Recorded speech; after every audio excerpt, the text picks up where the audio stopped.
So welcome back, guys, it's Cringe Pie! And hopefully we're going to be back with the decision making section. So there's different components of this section: interpreting information, Venn diagrams, tree diagrams, logical puzzles, syllogisms, as well as many other components. So I'll be linking three-way Venn diagram questions in the description box or somewhere on Skillshare once I find it. But you know, I've actually clocked, this is so bad, my hair is shambolic. But the necessary skills for you to know is how to add and subtract fractions in this section as well. So hopefully right now I'll explain a few points on the iPad just so you can see and potentially screenshot if you need. And so basically, let's get started. Now, what's very important in this passage is to understand the difference between a fact and an assumption. Hopefully right now, just animate that. But the reason why I'm saying this is that if an argument is based on an assumption that is not valid, it would render the argument invalid. So essentially it's like a building, and if the foundations are wobbly, no matter what you build on the foundations of the building, it doesn't mean anything because the building can tip and wobble, and potentially if a storm comes, the house is going down. Doesn't matter if you have gold inside your house. And something else that's really important is that you ensure that you simplify all the necessary deductions. So essentially on Medify, it has a section that you're able to evaluate conclusions, and there will be a load of waffle. Hopefully I will run you through a few examples so you can see what I'm talking about. And it's necessary that you simplify the passage so that one, you're able to understand, and two, that you're able to save a lot of time, because there will be things like red herrings and unnecessary information in there,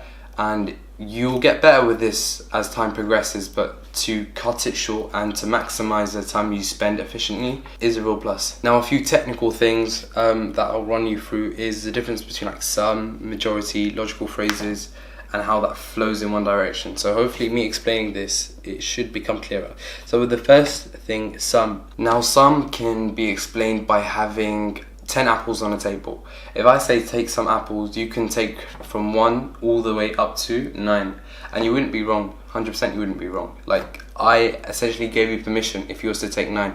Yes, you'd be a waste man and I'd probably hate you, but you know, I gave you permission. Now, a majority in decision making, Ucat, is equivalent to greater than 50, whether that's 51% or that's 99%. That is essentially the definition of majority.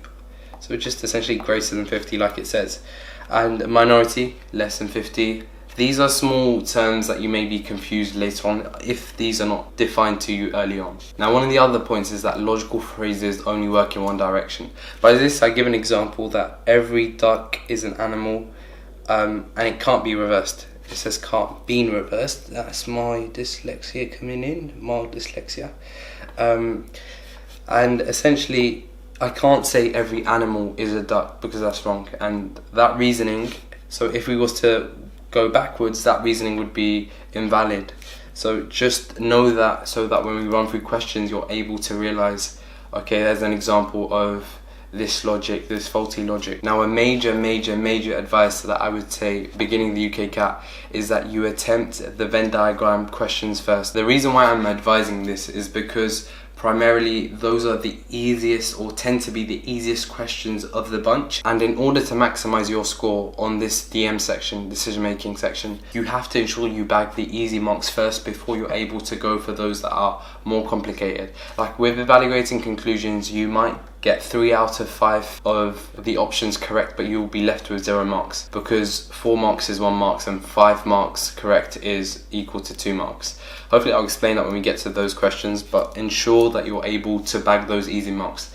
And personally, I found that the Venn diagram questions are the first ones you should attempt, and they're at the end of the passage of the DM questions, usually as per last year, 2019. And after the Venn diagram questions, you should ensure that you go to evaluating assumptions for the argument questions. Argument. So ensure that you do that. Take my advice, please take my advice, as a person who has done it last year and is advising people based on some of the advice that I've received and the advice that I've implemented. So please take that on board, and let's get on to the next section. Now, if you guys have liked the video in two ways, via the liking as well as the other way, luckily for you, I have the first completed online Ukcat free course available for you that's over 4 hours plus. Now, the way to access this is to use my referral code in the description box. It gives you 2 months free on Skillshare, and hopefully that should really help you. If you have very minimal time, I have an ebook that is present in the link description, and that's my killer tips. Essentially, I explained them in the video, but there are some tips in there that I haven't really explained. Basically, catch you guys on the other side. Why is it hard for me? Why is